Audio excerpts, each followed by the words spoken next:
Thanks for joining us today for this episode of UMBC Mic'd Up with Dr. Greg Williams, Graduate Program Director for UMBC's Learning and Performance Technology Graduate Programs, formerly known as ISD. Today, we're going to hear from Dr. Williams about the recent name change from ISD to Learning and Performance Technology and why it was made. We'll also talk with him about the portfolio-based nature of the program and how students benefit from this applied method of instruction. Additionally, we'll talk about the industry itself and why now is a great time to be in the instructional systems development field. My name is Denise Cardona from UMBC's Office of Professional Programs, and I'm looking forward to today's episode of UMBC Mic'd Up. Without further ado, let's hear from Dr. Williams. Dr. Williams, welcome. It's great to have you here. Hey Denise, how are you? I'm doing well today. Thanks for having me. Oh, it's a pleasure. So, what we wanted to do was talk a little bit about the program and the name change and where the program is headed and what you see for the future of it. Okay. So, the ISD program has recently undergone a name change to Learning and Performance Technology. Can you talk about this change and why it was made? Sure. Our program is well over 40 years old, and it has gone by the same name for pretty much all that time.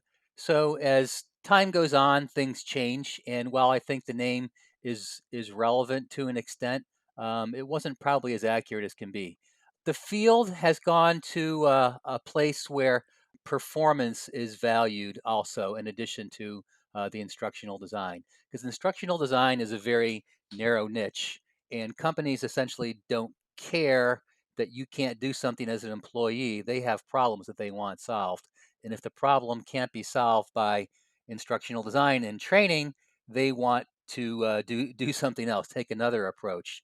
So performance has been more important in recent years, and we feel that the old name probably doesn't describe our program as well as it can. And if you look at the definition of technology in the dictionary, it everybody always reverts to, well, it's computer technology. And that's definitely one of the aspects of the definition of technology. But technology really talks about another meaning is a system. So performance, assessing performance, and designing something that could help performance and developing people and evaluating, it fits into a system. And that's what we're looking for. We're looking for our students to kind of use a systems approach to solving problems. They might be instructional design tasks, but they might be doing like internal consulting. So we think that's a big advantage for our program. The learning part actually encompasses at least a couple of different things. A subset of learning is training, which of course we've been involved with for a long time, and another subset is instructional design. So the term learning kind of casts a broader net, which we think is important because ISD, instructional design, is a very narrow niche, and we want to have our program with this new name help our students career-wise and expose them to new things that maybe in the past they have not. So that's probably a long answer to a short question, Denise. That was a great answer. You really explained it so perfectly and for me concisely. And one of the things that I'm curious about is I understand that the Learning and Performance Technology program has an advisory board. How instrumental were they in helping to decide that this is the time that this name change needed to happen? And is it indicative of what employers are seeking? Is that how the advisory board and the program itself came to this decision?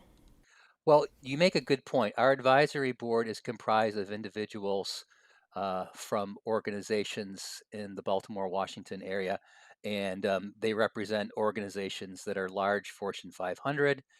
They represent state, federal, local government. They represent the consulting field. They represent small business. They represent higher education and other nonprofits.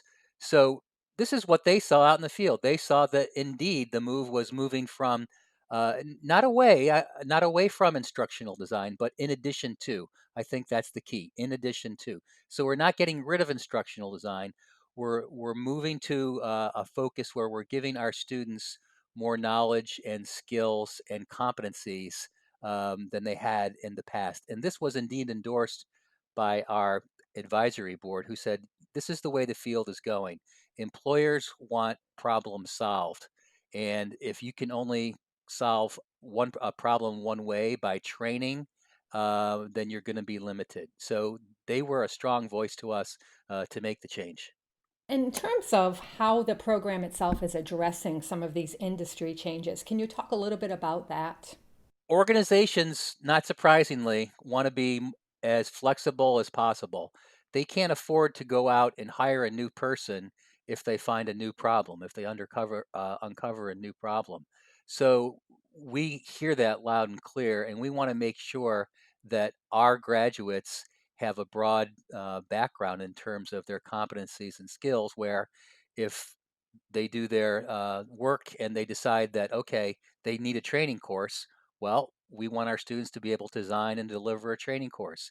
If they realize that, okay, well, they need some internal consulting and we have to assess and evaluate their performance, we want our students to be able to do that. If they decide that they need some sort of online course designed and developed and use instructional technology to do that, we want our students to be equipped with that. Now, we can't address every single situation that they may come up with, but this approach is certainly broader and more practical than the one-trick pony of instructional design. And we think we have positioned ourselves in a really good place to do that. That makes perfect sense.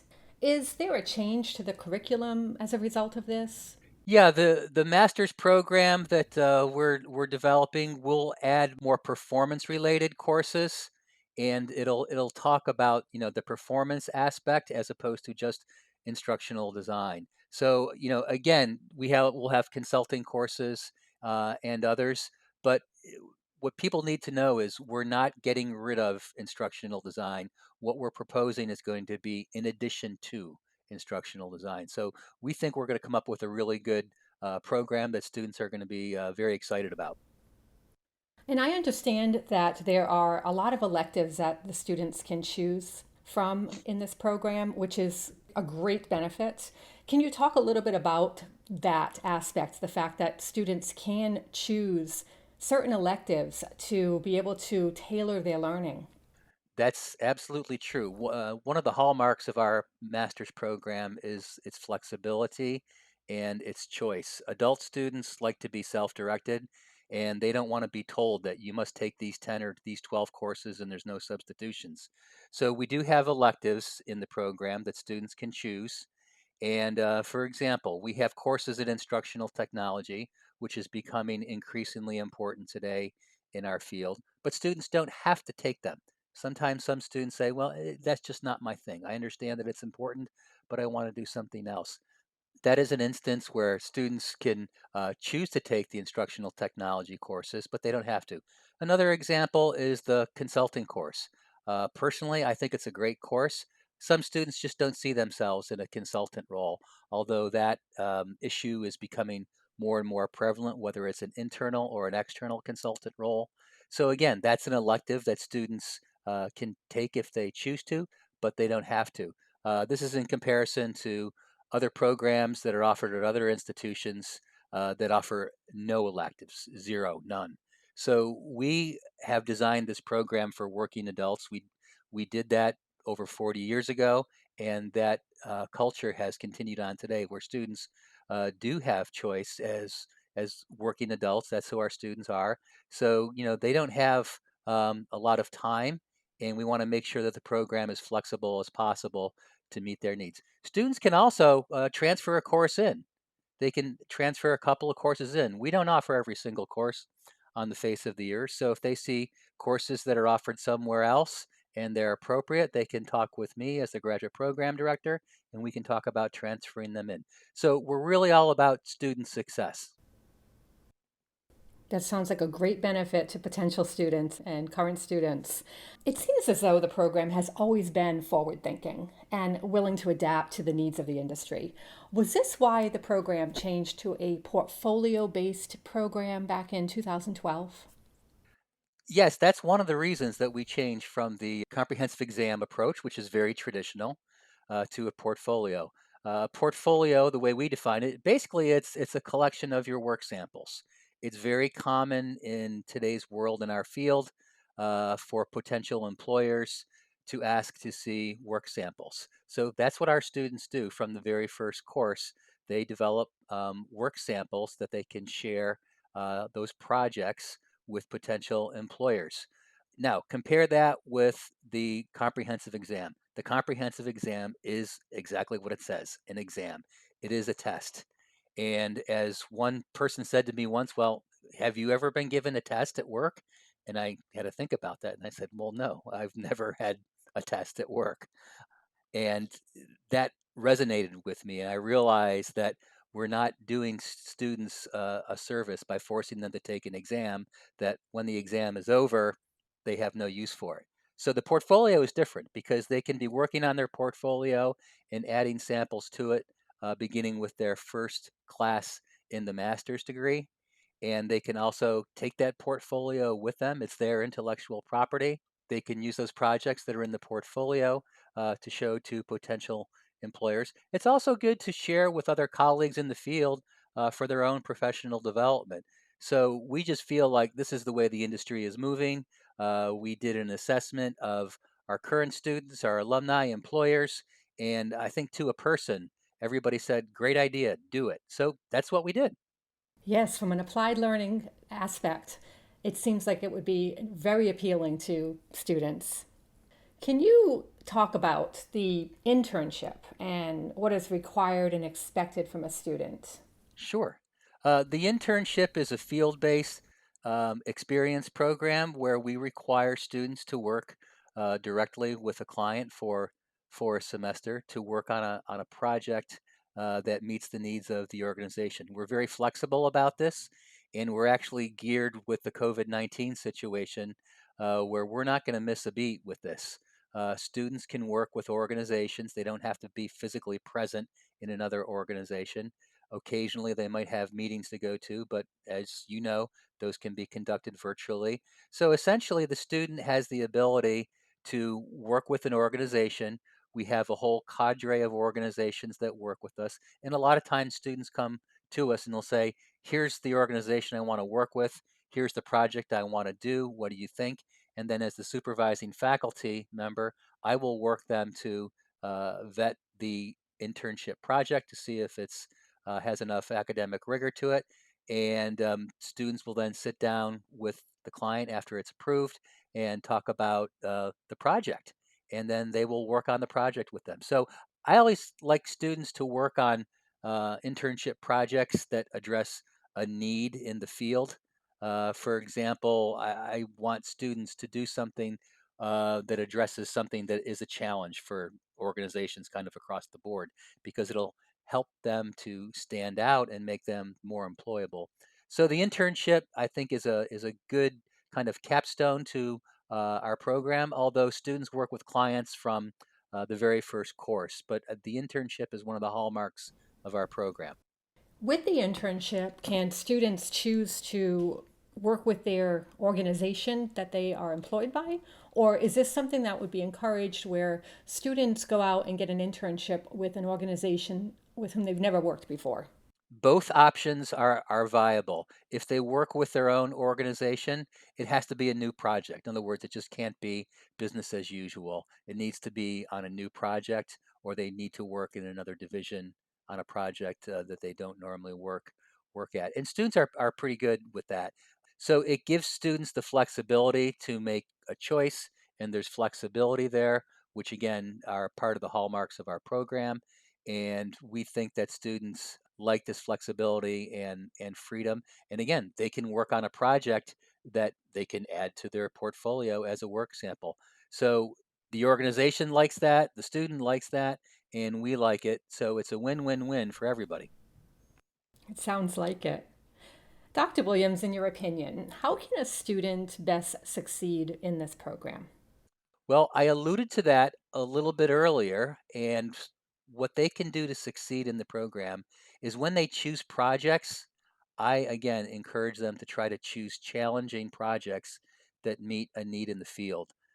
Now, some students, of course, will take the easy route and just do something to meet the requirements of the course. But I try to challenge them and push them to take projects that meet a need in the field, and then in their portfolio, that work sample can demonstrate that they indeed are proficient in these competencies and these skills.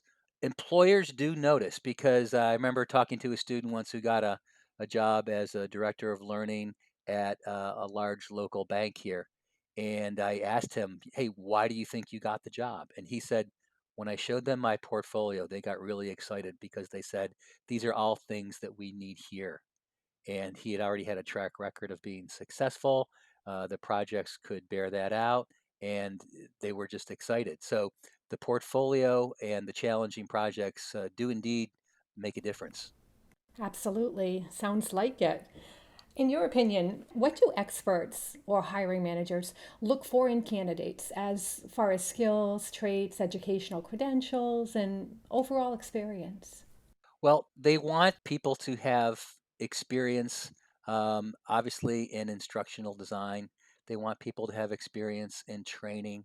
They want to have people now these days have more experience with instructional technology, but they want them to be able to solve problems. They want to be able to assess situations, identify the root cause of the problem, identify alternative solutions other than training. They want them to be a problem solver. They want them to be able to think on their feet. The more flexible our students are in terms of the skills, competencies, and knowledge they have, the more value they'll be able to provide to the organization. So again, that kind of relates back to why we changed some of the coursework, why we changed the program name, because things are changing, and we want our students to be able to change with it. Is the industry growing, Dr. Williams? In other words, will students have jobs once they graduate?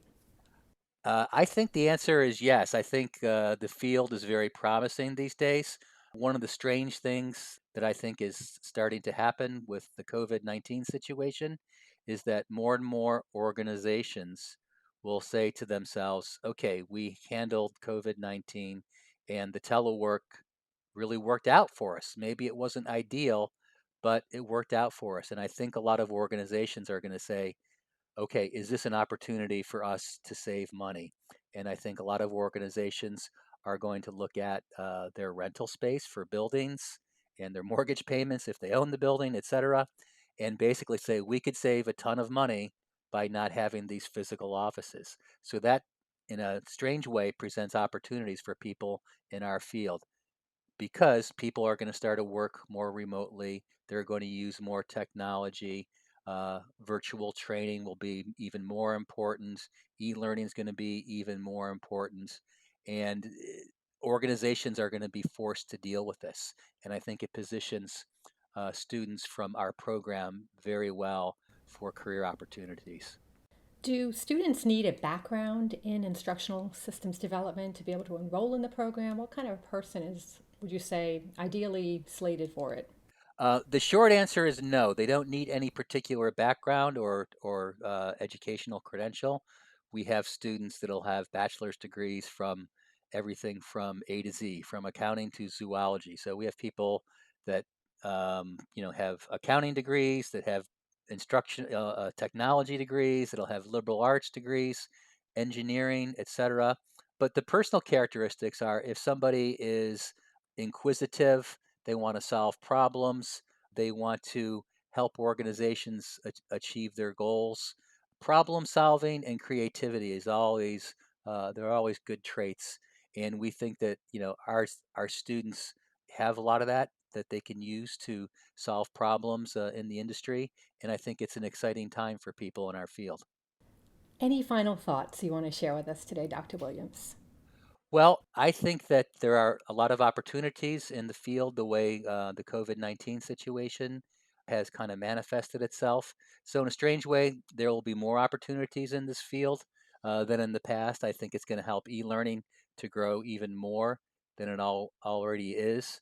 And we think our program is well positioned. I didn't mention it, but the faculty in our program, the vast majority of people are practitioners in the field, so they are not academics that don't know what's happening, perhaps, but they're people that are in the field, and they're the heart and soul of our program. So I think that there's opportunities in this field, and we look forward to the changes. I want to thank you, Dr. Williams, for sharing your insights with us today. It's really been enlightening and exciting, too. And I want to thank everybody who's been listening in today for joining us for this episode of UMBC Mic'd Up. If you'd like to learn more about UMBC's graduate programs in learning and performance technology, please visit lapt.umbc.edu. And I will put this in the description of the show notes. Thank you so much for tuning in.